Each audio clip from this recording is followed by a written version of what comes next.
Salve Maria Imaculada e viva Cristo Rei. Aqui Thiago Bruno, missionário jornalista católico.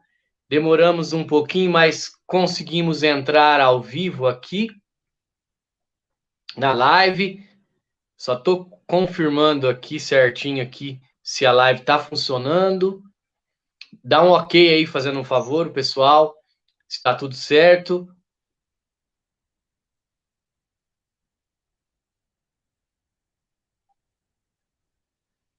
Se tiver tudo certo, dá um ok.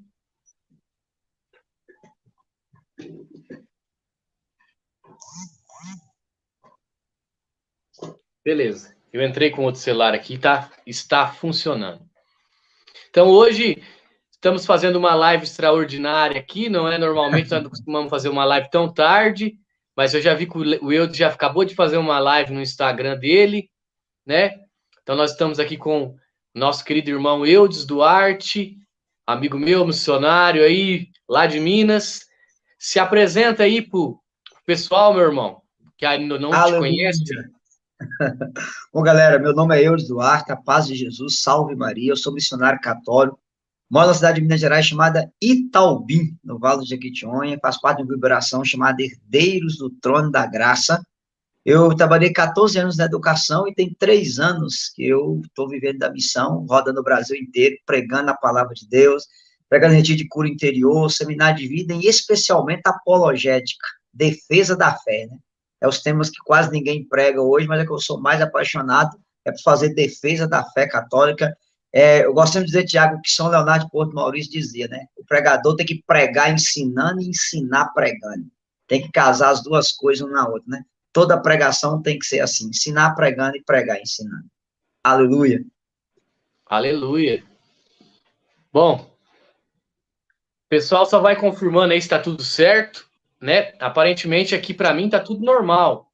Eu também estou escutando o Eudes bem, né? Mas vamos ao assunto que a gente quer tratar, porque eu não sou muito de delongas, não, né?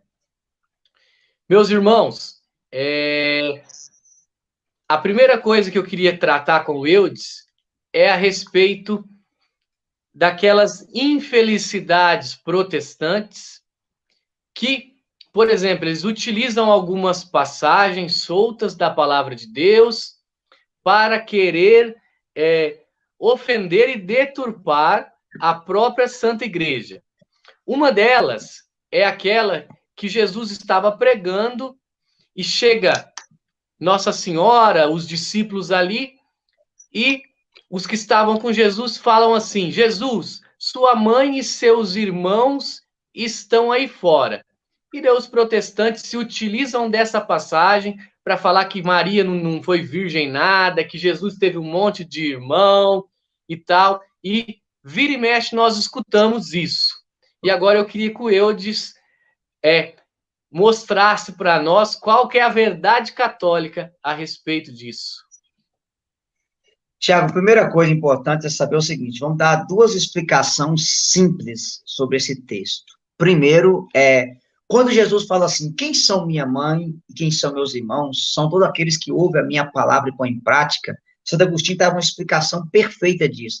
Jesus não está desonrando a mãe dele, não. O quarto mandamento é honrar pai e mãe. Jesus jamais desonraria sua própria mãe, né? Número 2, Jesus está mandando você ser como a mãe dele. Santo Agostinho dizia assim, Maria, antes de conceber Deus no corpo, concebeu Deus no coração. Antes de gerar o verbo na carne, ela gerou o verbo no seu coração. Jesus está mandando você ser como a mãe dele. Porque ninguém no mundo ouviu a palavra de Deus e pôs tão em prática como a Virgem Maria fez. Ela renunciou o seu sonho para sonhar o sonho de Deus. Ela renunciou a sua vontade para fazer a vontade de Deus. Lucas 1,38, eis aqui a serva do Senhor, faça-se em mim segundo a tua palavra. E Lucas 1,45, bem-aventurado és tu que creste, que é o de cumprir as coisas que da parte do Senhor te foram ditas. Essa é a primeira coisa. Jesus não está desonrando a mãe dele, dando uma tirada na mãe dele. Está mandando você ser como ela, ouvir a palavra e pôr em prática. Número 2, meu irmão, a palavra irmão no idioma grego, Tiago, é adelphos, né?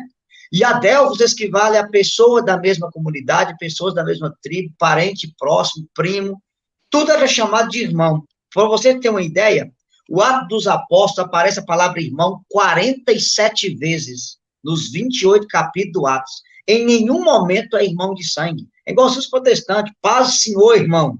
Vou dar um exemplo para você. Atos 15 diz que Pedro levantou numa assembleia de 150 irmãos. Ué, como é que uma mulher vai criar 150 meninos? Era irmão na fé. Por exemplo, a carta de Paulo aos Romanos traz a palavra irmão 28 vezes. Saudai os irmãos de Creta, saudai os irmãos Priscila e Áquila. Em nenhum momento é irmão de sangue, é irmão na fé.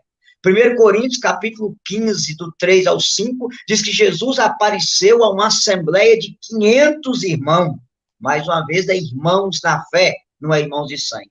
Aí você pega o Antigo Testamento, por exemplo, Gênesis, capítulo 11, versículo 27, diz assim, eis a descendência de Taré. Taré gerou Abrão, Nacó e Arão. Arão gerou Ló. Ló é filho de Arão, então ele é sobrinho de Abraão. Aí Gênesis 13, versículo 8, diz que Abraão falou a Ló, rogo-te que não haja rixa entre nós, entre seus pastores, porque nós somos irmãos. Porque no idioma hebraico não há a palavra sobrinho, há a palavra irmão, pessoas da mesma família. Se você pegar, por exemplo, Levítico, capítulo 10, do versículo do 1 ao 5, os filhos de Arão, Nadab e Abiú, é chamado de irmãos dos filhos de Osiel, Misael e Elisafã. Mas se você for ver, Osiel é tio de Arão. Então, Misael e Elisafã é primo de segundo grau de Nadab e Abiú. No entanto, a Bíblia também chama eles de irmão. Então, essa palavra irmão aqui na palavra de Deus, eu gosto sempre de dizer, a minha mãe é protestante. Um dia ela falou comigo, mas você nunca viu na Bíblia que Maria teve outros filhos? Eu falei, olha, se a senhora me mostrar na Bíblia um filho de Maria, que exceto Jesus, eu como a página e viro protestante da manhã toda universal. Lá na Bíblia aparece irmãos de Jesus. Irmão de Jesus é uma coisa, filho de Maria é outra coisa. Irmão é Adelfos, filho é Ios, em grego. Não tem nada a ver uma coisa com a outra. E para você ter uma noção, Tiago, aqui é bom dessa explicação assim, de maneira bem simples, que tanto Marcos 6,3 como Mateus 13,55 traz o nome dos 4 irmãos de Jesus. Tiago, José, Simão e Judas. O nosso tempo aqui não dá, mas eu vou pegar para vocês só um deles, Tiago. Quem é Tiago? Você pega a sua Bíblia lá em Gálatas, capítulo 1, versículo 19, vai dizer assim, Tiago é dos outros apóstolos, não visitei nenhum outro, a não ser Tiago, irmão do Senhor. Então, esse Tiago, irmão do Senhor, era um apóstolo, segundo Gálatas 1, 19. Fácil. Se ele era apóstolo, quantos apóstolos Jesus tinha? 12. Você pega a lista dos apóstolos em Lucas 6 e Mateus 10, nós temos 2 Tiago.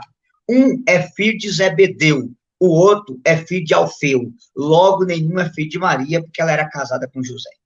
E eu poderia fazer isso com o Tiago, poderia fazer com Judas, com todos eles, e mostrar perfeitamente para vocês que eles não são filhos da bem-aventurada Virgem Maria, que a palavra irmão significa pessoas da mesma comunidade, da mesma família, parente próximo, não é irmão de sangue, como que é os protestantes. E, na realidade, a Bíblia, ela tem toda a genealogia, né, dos parentescos das pessoas, só que eles se utilizam disso para querer contrariar o que nós acreditamos.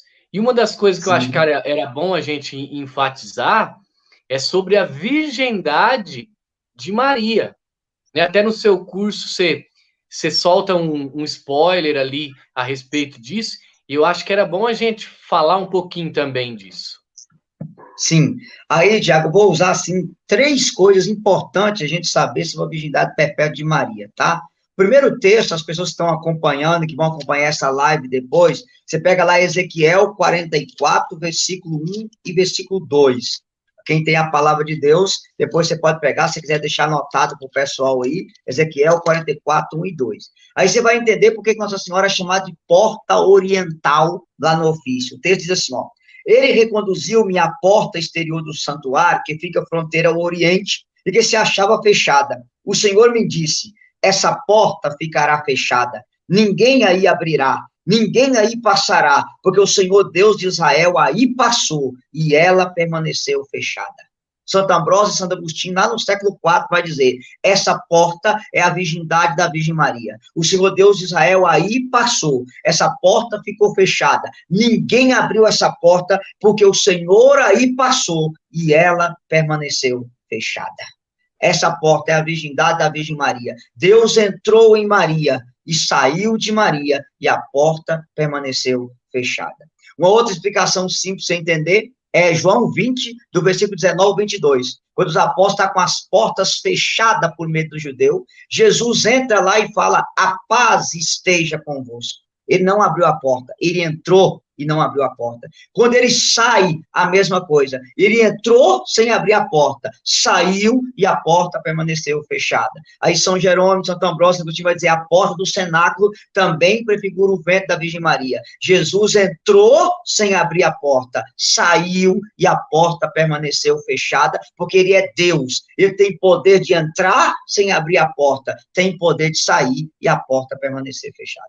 Outro texto claro também é Cântico dos Cânticos, capítulo 4, versículo 12.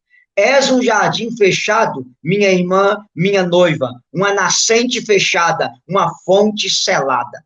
Maria é o jardim fechado, que ela é o paraíso do novo Adão, o horto dos deleites. Então, o novo Adão entrou no jardim, saiu e o jardim ficou fechado.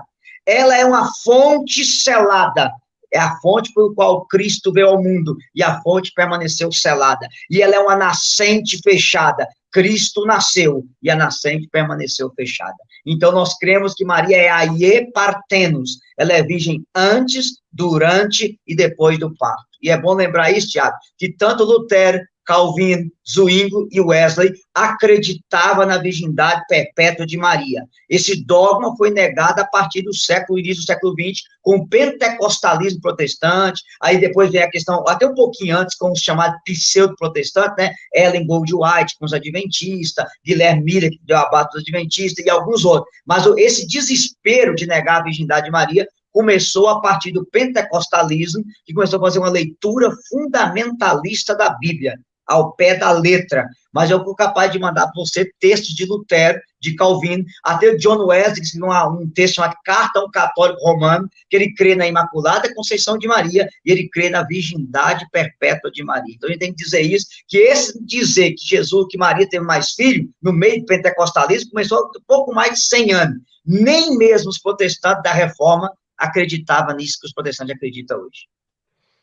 O engraçado a respeito do protestantismo é que hoje até no meio católico se fala que Lutero retirou livros da Bíblia, mas Lutero não retirou, ele apenas deixou no final da Bíblia os 7 livros que depois, com o pentecostalismo, que foram tirados da palavra de Deus. Não foi Lutero que tirou. E tem muitos sermões de Martim Lutero que ele exalta Nossa Senhora. Sim, sim. Verdade. E uma outra coisa, além do sermão, Lutero tem um livro perfeito que ele escreveu sobre Nossa Senhora, até tem esse livro, o cardeal Dom Raimundo Damasceno, faz até o prefácio dele, tá? Ele escreveu um livro sobre o Magnífico de Nossa Senhora, perfeito o que Lutero fala sobre Nossa Senhora. Então, até mesmo Lutero, com todas as suas heresias, ele não negou a beleza e a maravilha da Virgem Maria, nem ele, nem Calvino, nem Zwingli, nem John Knox e nem Wesley. Então, essa bagunça começou a partir do pentecostalismo protestante, tá? Do século XX agora. Tá. Vamos para mais uma questão importante. O que mais a gente escuta, e eu até escuto, é que, Tiago, Êxodo 20, você está fazendo vídeo para o YouTube, mas você tem uma imagem aí de barro que não fala, que não sei o quê. Êxodo 20, adorarás somente o Senhor teu Deus, só a ele prestará culto. Mais uma dos protestantes. Agora eu quero te escutar. Sim, vamos lá. Tiago, é bom, no curso, eu até faço questão de mostrar isso, só vou citar aqui. Êxodo 20, versículo 3. Não terás outros deuses diante de minha face. Ponto. Versículo 4. Não farás para ti imagem de escultura, nem figura alguma que se encontre em cima no céu, sobre a terra e nas águas debaixo da terra. Não te prostrarás diante dela e não lhes prestarás culto. Ponto. Vamos lá. Primeiro, do que Deus está falando? Texto fora do contexto vira pretexto para heresia. O povo de Israel estava saindo do Egito. No Egito, eles acreditavam em 7 deuses que moram em cima no céu, 4 sobre a terra e 2 debaixo da terra. Tanto que no curso eu mostro a imagem de cada um desses deuses e explico cada um deles qual era a fé do povo egípcio nesses deuses, tá? Então, de que tipo de imagem Deus está proibindo de fazer? Imagem dos deuses que os israelitas adoravam no Egito. Ponto, é a primeira coisa. Segundo, Deus está proibindo qualquer tipo de imagem? Não. Se qualquer tipo de imagem fosse idolatria, fotografia seria idolatria, o celular aqui seria idolatria, uma pintura na parede seria idolatria, a televisão seria idolatria, o computador seria idolatria, e para piorar, Deus seria o primeiro idólatra, porque nos fez a sua imagem e semelhança. Aí já bagunçaria o meio de campo. Tá, agora vamos lá. Primeira coisa que eu preciso explicar para os irmãos que estão aqui, para quem vai ver o vídeo depois, tá? Número 1, a palavra imagem no idioma grego são 2 palavras, eidoloro, vou traduzir um pouquinho mais portuguesado, eidolo e ícone, são 2 coisas. Eidolo é a imagem que tira você de Deus, o poder está nela, não está em Deus, e se você quebrar ela, você está quebrando a divindade. Isso aqui é eidolo. Ícone é a imagem que me aponta para Deus, que me faz pensar em Deus, e o poder não está nela, o poder está em Deus. Isso aqui é ícone. Agora, vamos para a Bíblia. Eu não vou mandar vocês pegar, só vou citando, depois você anota para eles aí.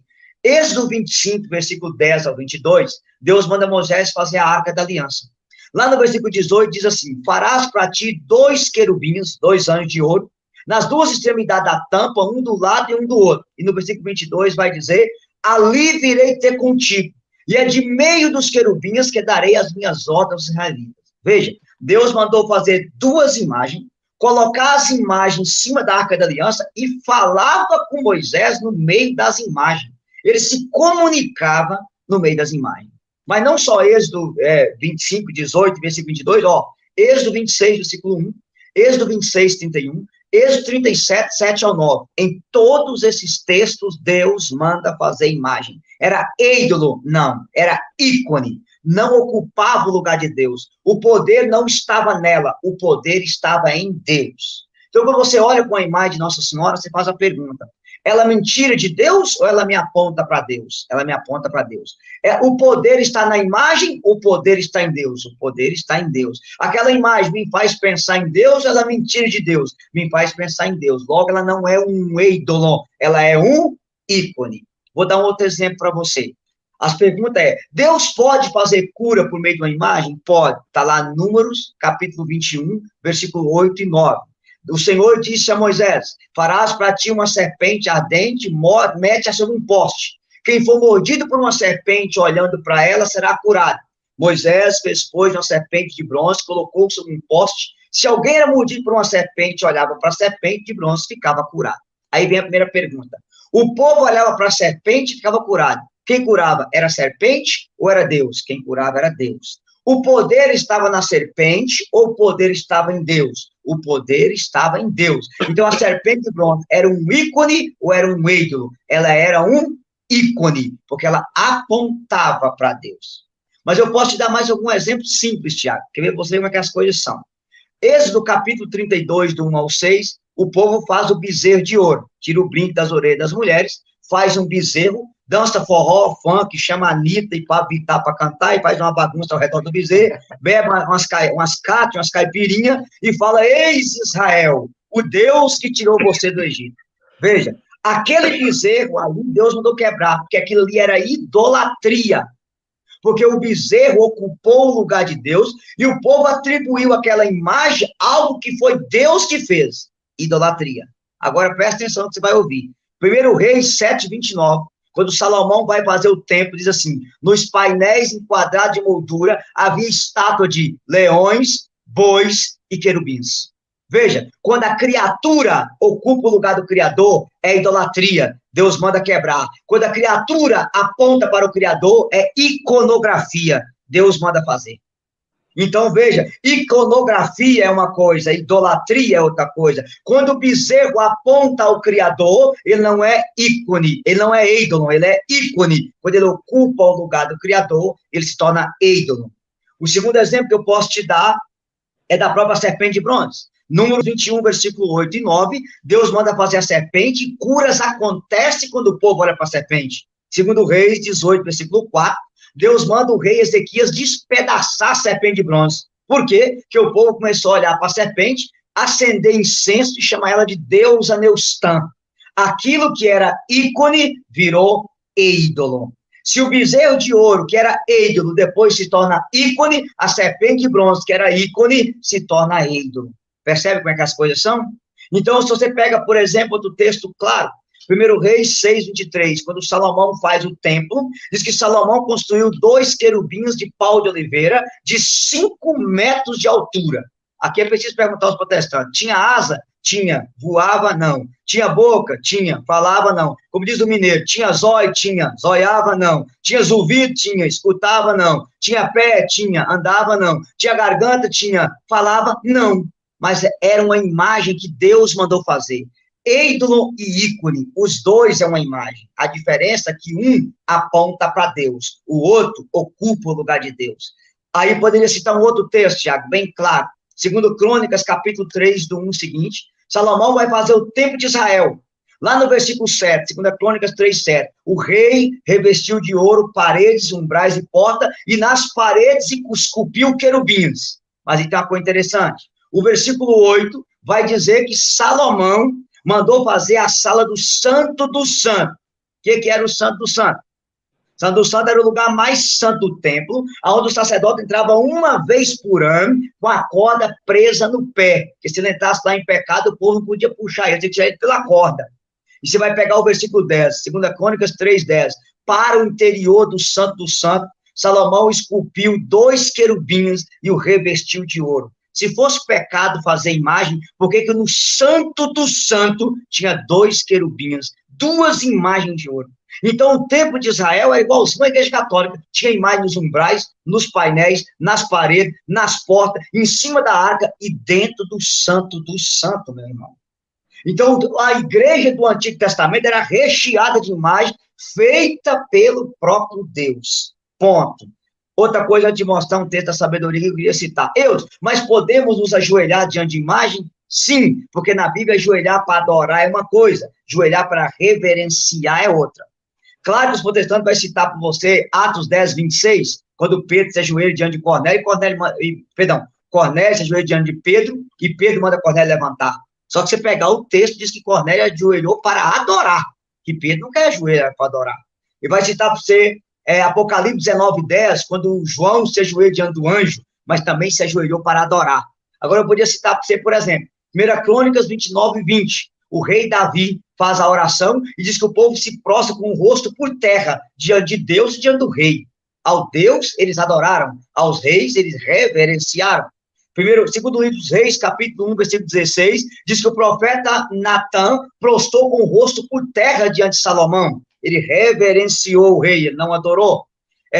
Êxodo 18, versículo 7, diz que Moisés prostrou com o rosto por terra diante do sogro, Jetro. Ele não adorou, ele reverenciou. Eu poderia citar 40 versículos sobre isso. Mas vamos lá. Aonde na Bíblia tem alguém de joelho diante de uma imagem? Simples. Josué, capítulo 7, versículo 6. Josué rasgou as suas vestes e prostrou-se por terra diante da arca da aliança. O que a arca tinha em cima dela?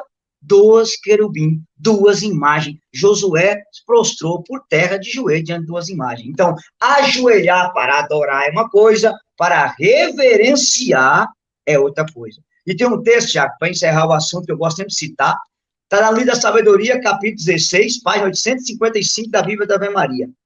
Deixa eu pegar para a galera aqui, porque esse é o texto mais claro sobre as imagens na Bíblia. O texto diz assim, está falando da serpente de bronze. Efetivamente, quando o cruel furor dos animais os atingiu, e quando pereceram com a mordedura da sinuosa serpente, vossa cólera não durou até o fim. Eles possuíam um sinal de salvação, a serpente de bronze, que eles lembravam o preceito de vossa lei. Quem se voltava para ele era curado, não em vista do objeto que olhava, mas por vós, Senhor, que sois o Salvador de todos. Ponto. Aqui o texto mais claro do que isso é impossível. Quem se voltava para o objeto era curado, não pelo objeto que via, mas pela graça divina. E queria lembrar os irmãos protestantes que vai ver o vídeo, a primeira imagem de Maria que nós temos foi pintada pelo evangelista Lucas. Vai dizer que São Lucas é idólatra, né? A segunda imagem de Maria mais antiga está na página 19 do Catecismo da Igreja Católica, ela é do século II. É Nossa Senhora com Jesus nos braços e Balaão apontando a estrela. Será só que esse cristão era tudo idólatra? A primeira imagem de Jesus que nós temos é do Santo Sudário. Aí o Espírito Santo virou idólatra, que foi o Espírito Santo que tirou aquela foto de Jesus para nós. A segunda imagem de Jesus que nós temos está no ano 150 na catacumba do Papa Calixto. É Jesus bom pastor com a ovelha no ombro. É a segunda imagem mais antiga. Vai dizer que o povo tudo era idólatra. Então, meus queridos, e outra coisa, Tiago, pimenta nos olhos, outra é refresco. Se você entrar na igreja luterana, tá cheio demais, na igreja calvinista, tá cheio demais. Então, os protestantes, de olhar para a gente, teriam que olhar para os pais da reforma e mandar banir as imagens das igrejas protestantes, que estão recheadas demais lá também.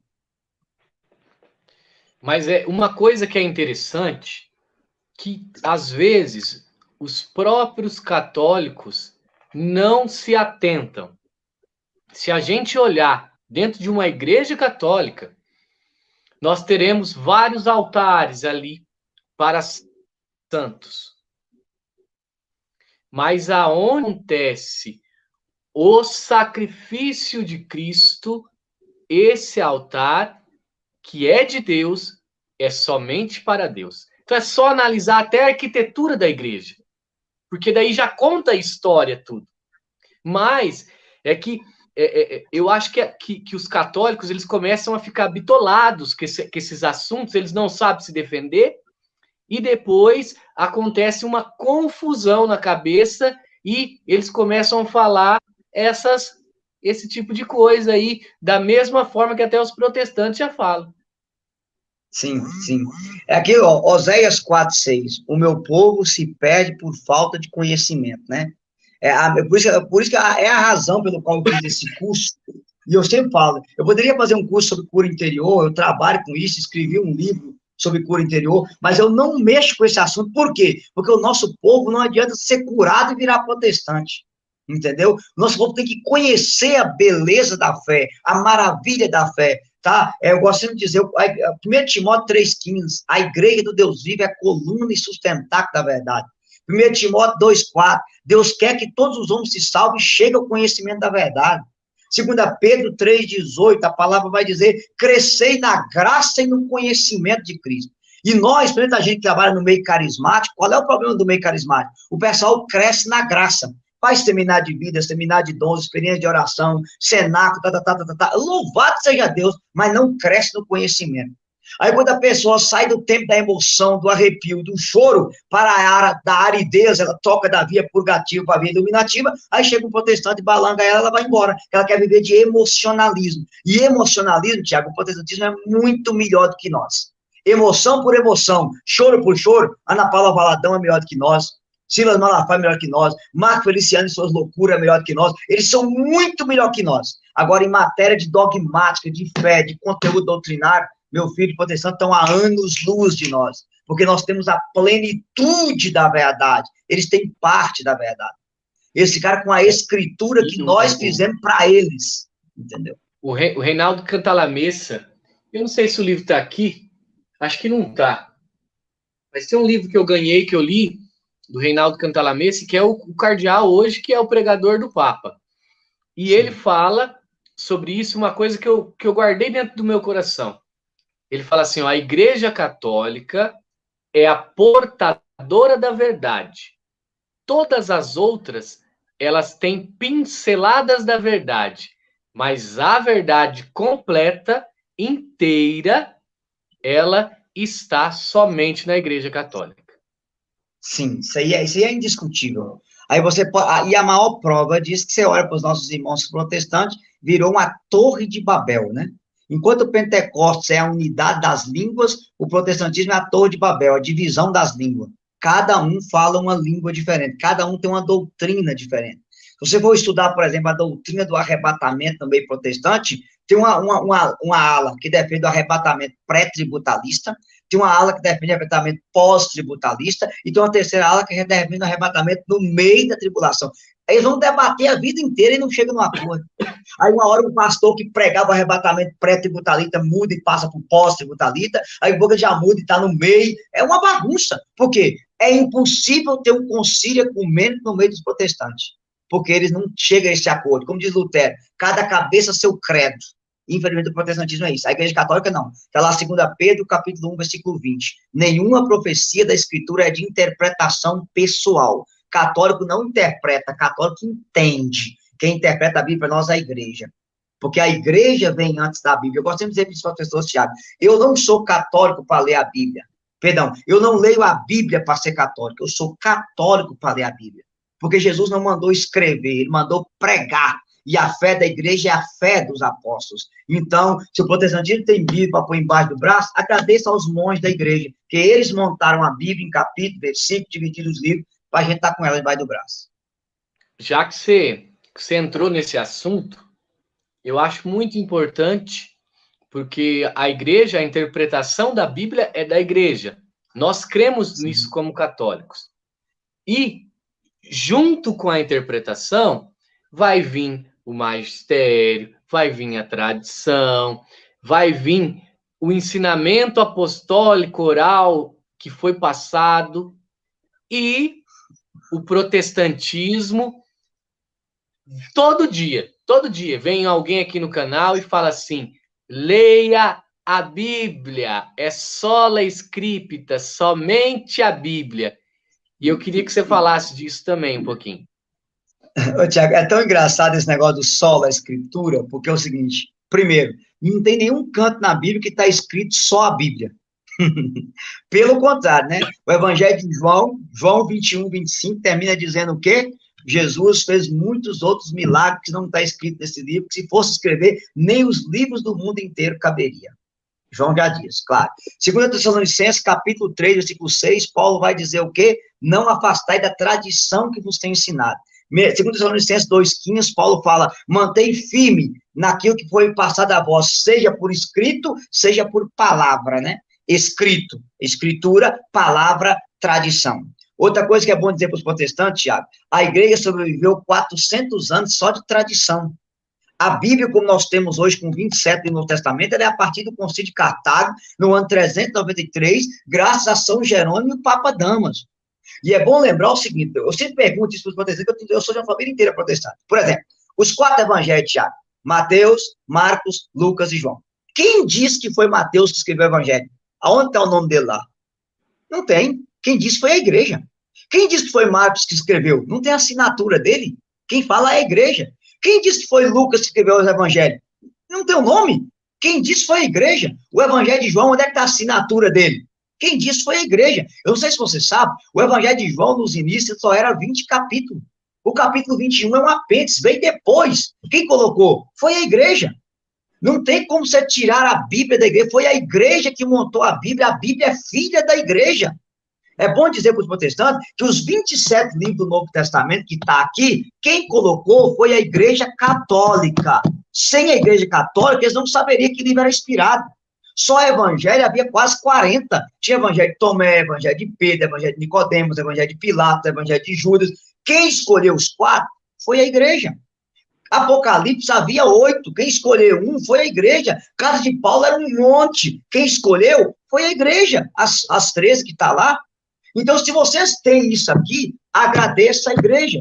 A Bíblia foi passada para capítulo, Tiago, no ano 1228, pelo cardeal Estevão Lanton, escocês. Se os protestantes têm Bíblia em capítulo, é a igreja católica. A Bíblia foi passada para versículo 15 anos antes da reforma. Roberto Etienne e Santo Pagnino. Então, se eles têm a Bíblia assim, ela não desceu com um zíper do céu para a terra, foram os monges copistas da igreja que copiou isso aqui, e graças a eles nós temos a Sagrada Escritura. Então, o protestantismo, eles jogaram 1.500 anos de história fora, desculpa eu falar, pegou o trem andando, tinha 1.500 anos, só a Bíblia, mas no fundo, quando o protestante fala assim, ó, leia a Bíblia, só a Bíblia, não é só a Bíblia, é só o que ele entende da Bíblia. Porque o assembleiano entende uma coisa, o presbiteriano entende outra, o universal entende outra, o Valdomiro do Chapéu é outra, o Agenor Duque é outra, o adventista é outra, e aí virou uma torre de Babel, que é o protestantismo hoje, infelizmente. Porque cada um interpreta a Bíblia segundo a cabeça. Como ele fala, olha, está na Bíblia. Não, está na cabeça dele o entendimento que ele mesmo tira da Bíblia. E se ele não concordar, ele monta uma garagem, abre uma igreja e põe lá. Igreja Pentecostal, Jesus vem, você fica, e aqui nós somos portador da verdade. Pronto. Que é a coisa mais fácil de hoje é montar uma igreja. Então, assim, e nós católicos, aí que eu falo assim, o mal do catolicismo é o seguinte, graças a essa praga chamada teologia de libertação, e a palavra é essa praga mesmo, que não há outro nome, que desvalorizou a oração, desvalorizou o sacramento, desvalorizou a palavra, deixou o católico brasileiro cru na fé, entendeu? A partir da década de 60 aqui no Brasil, não se fala da fé, não, se fala de coisa social. A igreja virou uma ONG de salvar a árvore, de salvar a Amazônia, em vez de salvar as almas. E graças a isso, o povo católico cresceu cru na fé. E aí eu digo você, e aí, graças à renovação carismática, o povo voltou a rezar o rosário, o povo voltou a fazer adoração, o povo voltou a fazer vigília, o povo voltou a amar a palavra, amar a confissão, amar o sacramento, amar a Santa Igreja. E aí, querendo os nossos irmãos radicred ou não, tudo isso se deve à renovação carismática católica. Até porque 90% dos radicred saíram do meio carismático. A verdade é essa, né? É gente que estava na vida perdida, fez um seminário de vida, foi batizado no Espírito e adquiriu conhecimento e passou a cuspir no prato que comeu. A realidade é essa, entendeu? Mas assim, querendo ou não, graças à renovação, a gente está voltando a isso, porque infelizmente a igreja, a teologia da libertação minou a beleza e a maravilha que é a igreja católica. E assim, eu a vida toda estive dentro da renovação carismática. Hoje eu canto no grupo de oração, toco, prego, mas não faço parte mais de coordenação, como já fui tudo. E eu tenho estudado muito sobre a tradição. Mas eu quero deixar muito claro que eu não posso negar tudo que eu já vi. Eu já vi Deus operando milagres. E eu vou falar que eu não vi? Então, eu acho muito fácil, né? Eu sou fruto da renovação. Hoje não estou tão dentro da renovação, mas eu sou fruto da renovação. Então, hoje é muito fácil a pessoa falar, ai, é isso, é aquilo. Mas eu vi casais vivendo a castidade, jovens namorando, vivendo a castidade. Eu vi muitos lutando pela santidade, enquanto fora eu não via isso, né? É muito fácil falar sem entender do assunto.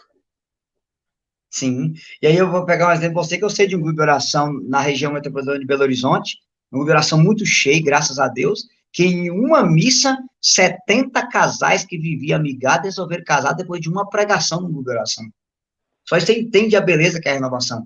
E aqui, sem contar as comunidades dependentes químicos ligadas à renovação, de pessoas que saíram de uma vida errada. Vou citar aqui o caso do Padre Léo, o caso do seu Adeli, da comunidade de Santa Terezinha, em Montes Claros, que atirou, em Montes Claros não, em Sete Lagoas, 8.000 homens das drogas. Um senhor que tinha uma vida perdida, era caminhoneiro, batia na esposa, uma vida torta, fez uma experiência do batismo do Espírito Santo, meu irmão. Foi lá na Canção Nova, numa pregação, o Padre João disse, olha, pregando sobre o filho pródigo, né? Vende tudo que você tem, dá aos pobres, siga-me. Pegou tudo que tinha, vendeu, montou uma creche para cuidar de criança pobre, da creche uma casa para cuidar de adolescente, depois está com 2, 3 fazendas, cuidando de dependente química, tirou 8.000 homens da dependência química, fruto de uma experiência chamada batismo no Espírito Santo, que mudou o homem de dentro para fora. Então, poderíamos citar várias coisas aqui, entendeu? Aí o pessoal é o seguinte, eu gosto de dizer, Tiago, quando eu converso com alguns amigos tradicionalistas, eu falo, meu filho, quando você vai dar banho numa criança, você joga água suja fora e salva a criança.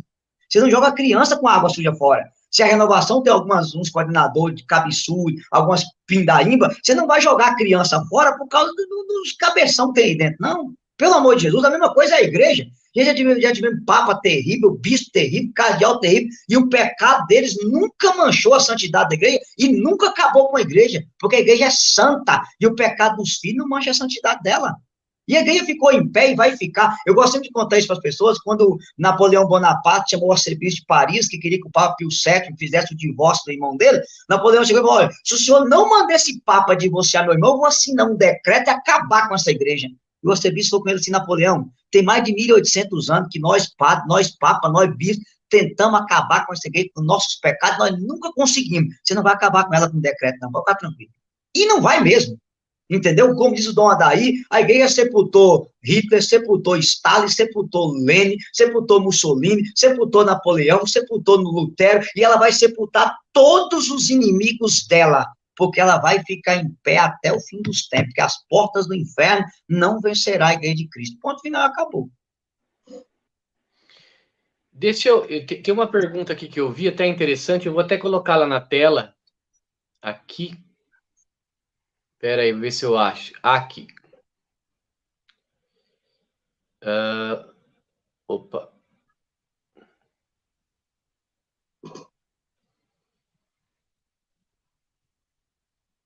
Eudes, fala um pouco sobre a mediação e intercessão, por favor. Sim, Tiago. Aí eu vou aproveitar e pegar o texto, claro, e no curso eu explico isso bem direitinho. 1 Timóteo, capítulo 2, versículo 5, porque é os textos que os protestantes mais usam para criticar a intercessão dos santos, né? Então, eu vou explicar direitinho para vocês e mostrar a diferença de uma coisa e outra. Diz assim: Deus deseja que todos os homens se salvem, versículo 4, cheguem ao conhecimento da verdade. Porque há um só Deus e um só mediador entre Deus e os homens, Jesus Cristo, o homem, que se entregou como resgate por todos. Veja bem, Tiago. Há uma diferença entre mediação de salvação e mediação de prece, que é a intercessão. Mediação de salvação, só Jesus é mediador de prece, tanto a igreja militante como a igreja padecente, a igreja triunfante, pode ser. Porque o católico não reza ao santo, ele reza com o santo a Jesus, tá? Então, a intercessão do santo, ela não é paralela de Jesus, ela é por dentro da intercessão de Jesus. O santo não é mediador de graça, não, mediador de salvação, ele é mediador de prece. Você entender melhor, se eu coloco as mãos em você e faço uma oração, a gente trabalha com cura e libertação, sabe disso? Você é curado? Não foi eu que te curei. Eu fui apenas o intercessor que pedi a cura. Quem fez o milagre foi Jesus. O santo é a mesma coisa. O santo não faz, ele pede o milagre. Então, o que é que nós entendemos? Se a igreja militante pode rezar e Jesus pode agir, a igreja triunfante pode muito mais. Porque a igreja triunfante está reinando com Cristo, vivendo com Cristo e em Cristo. Então, eles podem muito mais. Então, é bom entender, quando Paulo diz que Jesus é o único mediador, é mediador de salvação, só Jesus é, só ele salva. Atos 4:12, tá claro? João 14:6, tá claro. Então, mediador de salvação é só Jesus. Agora, mediador de prece, tanto a igreja militante, como a igreja triunfante e a igreja padecente, pode ser. Inclusive, é bom dizer para as pessoas que as almas do purgatório podem rezar por nós. Elas não podem rezar por elas mesmas, mas por nós elas também podem. Que elas também já têm a plenitude da graça, porque elas já têm a certeza. O purgatório só tem uma porta, o céu. Ele não tem outra saída, não tem para o céu. Então, essa é a diferença. Não, mas a pessoa já morreu. Gente, já morreu o corpo. A alma reina com Deus. Está lá, 2 Coríntios, capítulo 5, versículo 8. Eu desejo ausentar desse corpo para ir habitar junto do Senhor. Filipenses 1, versículo 21, viver para mim é Cristo, morrer para mim é lucro. Eu não sei o que devo permitir. Por um lado, desejo desprender para estar-me com Cristo, que seria imensamente melhor. Atos 7:59, na morte de Estevão, ele vê o céu aberto e Jesus de pé. Aqui, Tiago, chama atenção, que a nossa fé diz que Jesus está sentado à direita de Deus, mas Estevão olhou e viu Jesus de pé. Por que Jesus ficava de pé? Porque quando morre um santo na terra, Jesus se levanta para recebê-lo no céu. Estevão disse: Senhor, em tuas mãos entrego a minha alma. O corpo voltou para a terra, a alma foi para Deus. Eclesiastes 12, versículo 7, o pó volta para a terra, a alma volta para Deus que a criou. A sabedoria 3:1, as almas dos justos estão nas mãos de Deus e nenhum tormento os atingirá. Hebreus 12:22, eles estão diante do trono, diante do Criador. Está claro. Então, a igreja militante, quando ela se une em Cristo, ela é uma única igreja, com a igreja padecente e com a igreja triunfante. Então, mediação de prece é diferente de mediação de salvação. Tá? Acho que ficou claro para as pessoas entenderem isso aí. Uma coisa, já que nós entramos nesse assunto, uma coisa que é muito importante e que às vezes nós escutamos uma balela protestante que a pessoa morreu e está dormindo, Mas Sim. a Igreja Católica não acredita nisso. A Igreja Católica acredita que existe um julgamento individual quando a pessoa morre e depois haverá o julgamento que Jesus vai vir para ressuscitar de corpo e alma. Então, Sim. eu queria que você falasse um pouquinho disso. Então, o catecismo é claro, Tiago. Nós temos o que nós chamamos de juízo particular, tá? E de juízo universal. Eu vou explicar. Aonde está o juízo particular na Bíblia? Hebreus 9, 27. Está determinado ao homem morrer uma só vez e logo em seguida vem o julgamento. Julgamento particular é o julgamento da alma imediatamente depois da morte. Segundo Coríntios, capítulo 5, versículo 10. Todos nós teremos de comparecer diante do tribunal de Cristo e ali cada um receberá o que, enquanto estava no corpo, conforme o bem, conforme o mal. Lucas 16, 19 ao 31, Jesus conta a história do rico e Lázaro. O rico morre e vai para o inferno, Lázaro morre e é levado ao seio de Abraão, que é a prefiguração do céu. Então, o nome disso é juízo particular, é feito com a alma logo após a morte. Então, se a pessoa morreu em estado de graça perfeito, ela sobe imediatamente para o céu. Se ela morreu em estado de pecado mortal, sem arrependimento, ela desce imediatamente para o inferno. E se ela morreu em estado de graça, mas não atingiu a santidade necessária para contemplar a Deus, ela passa por uma purificação que nós chamamos de purgatório. O juízo universal, ele vai acontecer na volta gloriosa de Cristo no fim dos tempos, quando ele voltará com os anjos para separar o joio do trigo. As pessoas que estão no inferno, elas ressuscitarão e descerão corpo e alma para o inferno. E quem está no céu ressuscitará, a alma voltará ao corpo e subirá corpo e alma glorioso para o céu. Essa é a fé da Igreja Católica, tá? Claro, aqui teria uma hora para fazer uma live só sobre isso, para dar os detalhes do que a Igreja ensina, é uma coisa demorada, estou tentando enxugar numa linguagem bem simples para as pessoas entenderem. Mas o que eu penso é que os católicos, eles precisam também ter bons livros de leitura. Sim. Quando eu li um livrinho pequenininho, de São João Dom Bosco, Céu, Purgatório e o Inferno. É um livro que em 2 horas você lê ele e me esclareceu tudo sobre cada detalhe de cada coisa, né? Até São Domingos Sávio, que vem, né, nos sonhos de São João Dom Bosco, revelar o céu, né, revelar. O purgatório é muito interessante para as pessoas que não entendem, que ele encontra um bispo no purgatório, e o bispo fala que o sofrimento dele é como se fosse um sofrimento de um câncer. Imagina, a pessoa está num câncer terminal de dor para entender como que é o sofrimento do purgatório, e às vezes, que nem o dia de ontem, que foi um dia de indulgência plenária, os católicos não fazem nada para retirar as almas que estão padecendo do purgatório. Sim. E aí é bom você ter essa noção, Tiago, que a alma do purgatório, ela não pode fazer nada por ela. São Tomás de Aquino dizia que uma Ave Maria por uma alma do purgatório é uma caridade maior que dar esmola para um pobre. E ele explicava assim, o pobre bater na sua porta, se não dá comida para ele, ele pode bater em uma outra porta e ganhar comida, mas a alma do purgatório, ela não pode fazer nada por si só. Por isso, rezar pelas almas do purgatório é um gesto de caridade, é uma obra de misericórdia, porque essa alma não pode fazer nada por si, ela está lá precisando das nossas orações para contemplar a face de Cristo. É uma pena. E aí eu volto a dizer, graças à heresia da libertação, hoje você é capaz de ir em missa de padre, tá só, missa pela ressurreição de fulano. Não pode falar mais missa pelas almas do purgatório, é missa pela ressurreição, porque nem o purgatório nem o inferno existe mais. Agora todo mundo vai para o céu e o que vale é o amor, e só love, só love, só love, é só a misericórdia de Deus. É um evangelho, não vou falar, não, causa diabetes espiritual nas pessoas, é uma traição à doutrina da igreja, o que nós estamos assistindo, uma traição mesmo à doutrina da igreja. Para o pessoal que está acompanhando a live, né, nesse horário, quase meia-noite, nós estamos em quase 70 pessoas, e eu queria, Eudes, agora que você também fizesse um pouquinho da propaganda do seu curso, né? Sim. As pessoas que estão nos acompanhando agora, depois o Tiago vai deixar o link abaixo para vocês aí do curso.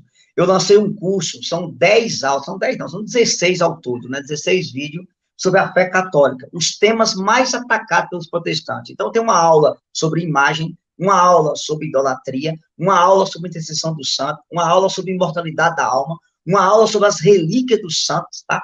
Uma aula porque nós usamos o crucifixo, a cruz de Jesus pregado na cruz, uma aula sobre o purgatório, tem uma aula bônus sobre o purgatório para as pessoas aprenderem, uma aula sobre a virgindade perpétua de Maria, uma outra aula sobre a Assunção de Maria, uma outra aula sobre por que Jesus chamava Maria de mulher, uma outra aula sobre a maternidade divina de Maria, Mãe de Deus, uma outra aula sobre a Imaculada Conceição de Maria, uma aula chamada Os 10 Não da Virgem Maria, e uma outra aula sobre a Maria Medianeira de Todas as Graças, e uma outra aula sobre a intercessão da Virgem Maria. Então, assim, e sem contar, Tiago, que tem um material para baixar umas apostilas, para você montar a sua apostila, para ficar afinado. Quando o protestante chegar, você falar, toma, seu herege, está aqui, leia, você aprender como responder às acusações protestantes. Eu queria lembrar as pessoas, Tiago, que eu não fiz teologia, não estudei teologia. O que eu fiz nesse curso? Eu peguei as acusações protestantes, eu fiz uma pesquisa em vários sites protestantes da internet, vários pastores famosos, peguei essas acusações e fui respondendo conforme a doutrina católica, numa linguagem bem simples, para as pessoas pegarem, tá? Para você saber dar a resposta na ponta da língua, naquilo que você for questionado sobre a sua fé. Por quê? Está lá 1 Pedro 3,15, nós temos que dar razão da nossa esperança para as pessoas, naquilo que a gente acredita. Então, se você puder, o link vai estar aí abaixo, o curso é R$ 59,80, é um curso gravado, as aulas estão lá à disposição para você assistir a hora que você quiser e bem entender, você conhecer toda a beleza da sua fé católica. Ó, esse livro aqui, ó, Catecismo da Igreja de A a Z, eu tenho outro catecismo também. Mas o que é isso? É que às vezes as pessoas acham que uma pessoa, porque ela fez uma faculdade de teologia, que ela sabe muita coisa. E eu quero dizer uma coisa para vocês. O Eudes deve ter amigos seminaristas, eu tenho alguns amigos seminaristas, e muitos seminários estão contaminados pela teologia da libertação. Se o padre não estudar por fora da teologia que ele aprende lá dentro, é muito grande a chance dele sair um padre da teologia da libertação, justamente pelo ensino ideológico dos seminários. Então, meus irmãos, você fazer uma teologia não quer dizer que você está pregando a verdade da Santa Igreja. Para você pregar Sim. a verdade da Santa Igreja, ó, é catecismo da igreja, é palavra, é magistério, é tradição, seguir os santos. Então, é bom a gente ficar atento, porque tem muito aí, ó, teólogo aí que, em vez de ser teólogo católico, é teólogo da libertação. Eu gosto de falar que não é teólogo, é tologo, é tolo que dói. E aí, Tiago, é bom lembrar as pessoas uma coisa importante sobre isso, tá? Seguir o padre Paulo Ricardo, professor Felipe Aquino, padre François, padre Gabriel Vilaverde, Dom Adaí. Então, assim, pessoas que aplicam a verdadeira fé para a gente. Porque, infelizmente, tem essa traição dentro da igreja. Só para você ter uma ideia, você contando isso aí, eu viajo muito para paróquias para pregar. Então, às vezes, assim, eu fico uma semana numa paróquia. Aí, segunda-feira, eu prego sobre imagem, idolatria, terça sobre o santo, quarta sobre o céu, inferno e purgatório, quinta e sexta sobre o dogma mariano, sábado eu falo sobre o sacramento e no domingo eu faço um kairós de cura e libertação. Padres que senta e anota tudo que eu prego e fala comigo assim, meu filho, em uma semana eu aprendi com você o que eu não aprendi em 7 anos de seminário. O que você ensinou para mim, eu não aprendi em 7 anos de seminário. Eu estou cansado, Tiago, de ouvir isso da boca de sacerdote. Padres que vê pregação minha que me falam, olha, o que eu aprendi com você, eu não aprendi de seminário. Por quê? Essas teologias, rapaz, se eu te contar o que eu já atendi seminarista falando que escuta da boca desses professores de seminário, você vomita. É incabível o negócio daquele. Por quê? O diabo descobriu que a melhor forma de destruir a igreja não é de fora para dentro, é de dentro para fora. Ele colocou o servo de Satanás dele dentro da própria igreja, dentro de seminário, para perverter a formação dos nossos sacerdotes. É o que Paulo C dizia, né? A fumaça de Satanás entrou por alguma brecha no santuário de Deus. E não foi só a fumaça, não. Hoje entrou a fumaça, entrou o fogo, entrou as brasas do inferno, entrou o enxofre, entrou tudo dentro da igreja. É cruel você ver a traição que nós estamos sofrendo dentro da própria igreja hoje. Mas uma coisa que é importante ressaltar é que sempre existem bons padres, padres piedosos, que Santos. celebram a missa dignamente, que não inventam moda na missa, que, por exemplo, eu não participo da paróquia na minha cidade.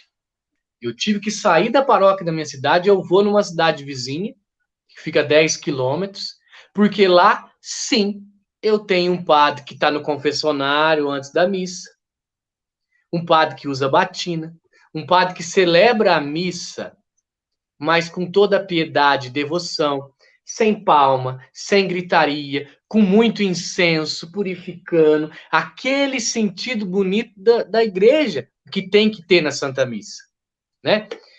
E aqui na minha cidade, infelizmente, não é dessa forma, né? Eu tive que parar 20 anos de paróquia, de cantar, tocar, tudo na missa, para mudar para uma paróquia justamente por conta da teologia da libertação. Você vê o grau que nós estamos chegando. Inclusive, Tiago, eu quero até pedir às pessoas que estão aí no canal, que vão ver depois, no meu canal existe uma pregação chamada Explicando a Missa Passo a Passo. Se você puder, vai lá nesse canal, no meu canal, e assista essa pregação. Porque, infelizmente, o que nós temos dentro da igreja hoje, eu vou usar essa palavra, o Moisés Rossi gosta de usar, estão fazendo da liturgia uma favela, uma bagunça. Entendeu? O Dom Manuel Pestana tem uma frase que diz tudo. Pior do que profanar o sagrado é sacralizar o profano. Nós estamos sacralizando o profano. Eu vi aí agora um vídeo de desfile de moda dentro da igreja, meu Deus do céu. Foi lá entendeu? em Portugal. Jesus Eucarístico entrando com um drone. Há pouco tempo levaram Jesus num drone para dentro da igreja. Quer dizer, o trem tá uma bagunça. Então, você que é católico, vamos procurar fonte segura para se apaixonar de verdade. Esse tempo aí, Tiago, eu até falei na minha live no Instagram, eu quebrei o pau com um padre famoso da internet. Vou falar o nome, o padre, acho que é Lágaro Domingues, parece que é o nome dele. Não, a igreja é santa e pecadora. Eu falei, padre, vai lavar sua boca com ácido sulfúrico, pelo amor de Deus. A igreja é santa. Pecador, os filhos dela. Eu, o senhor, sou um pecador, a igreja não. Não, mas a igreja... Aí eu falei, padre, se eu matar uma pessoa, o pecado é meu, não é da minha mãe, não. Quem responde à justiça sou eu, não é a minha mãe. A igreja é mãe e eu sou filho, e o pecado do filho não mancha a santidade da mãe. Da onde o senhor tirou isso? E é um padre que tem lá 100 mil seguidores. Então, assim, e te diz ser teólogo, aí mata a gente num negócio desse, entendeu? Então, a igreja é santa, pura, imaculada. O pecado é nosso, e o nosso pecado não mancha a igreja. Aí uma pessoa me perguntou, mas eu sou igreja, eu sou pecador? Sim, você é igreja enquanto está de graça. Quando você peca, você se separa da igreja. Por isso que o sacramento da confissão, ele reconcilia você de novo com a igreja. Então a pessoa tem que ter isso no coração dela. Aí vem citar o Lumen Gentium 48, né? Mas a igreja é santa e precisa se purificar, sim, no sentido de Santo Ambrósio, que a igreja é uma casta prostituta, ela é pura, mas abriga pecadores em seu seio, mas os pecadores que ela tem, que é os filhos dela, não mancha ela, porque ela é santa, porque o fundador é santo, e os pecados dos filhos não mancham a santidade. Tanto que o documento vai dizer, e o catecismo coloca, que a igreja é santa e santificante, porque é a igreja que nos santifica pelo sacramento. Então é um absurdo você ver uns negócios desses. Aí eu fico indignado, cara. E aí quando você vai falar isso, você quer achar ruim ainda. Então, assim, a traição está no meio de nós, meu irmão. E a gente tem que seguir as pessoas certas para viver o que a Santa Igreja está ensinando. Para não ficar muito extenso, então, o que eu vou pedir agora para o pessoal que forem assistir essa live, o canal do Eudes é Pregador Eudes Duarte no YouTube. Eu peço por gentileza que o pessoal vai lá. Tem bastante pregação, bastante formação do Eudes no canal dele. O pessoal que é inscrito aqui, Pregador Eudes Duarte. Eu gosto muito do Eudes, eu conheço ele, conheço as pregações do Eudes há muito tempo, mas a gente tem contato pelo WhatsApp não faz tanto tempo assim, né? Então eu peço que vocês se inscrevam no canal dele, siga ele também lá no Instagram. Qual que é o teu arroba lá? É Eudes? Eudes Duarte né? Chagas. Isso, Eudes Duarte Chagas. Você vai ver um cara com a cabeça bem grande lá, se não queimar o celular, e eu descabeçando. E agora, Eudes, eu já te agradeço, né? Na realidade, Já estamos dando 1 hora de live, nós estamos com quase 80 pessoas aqui, quase meia-noite, né? E agradeço de coração você por ter conseguido um horário para a gente fazer essa live. Faz tempo que eu tô enchendo seus pacovai para você fazer a live comigo aqui. E queria agora que você fizesse uma consideração final, que você desse algum conselho.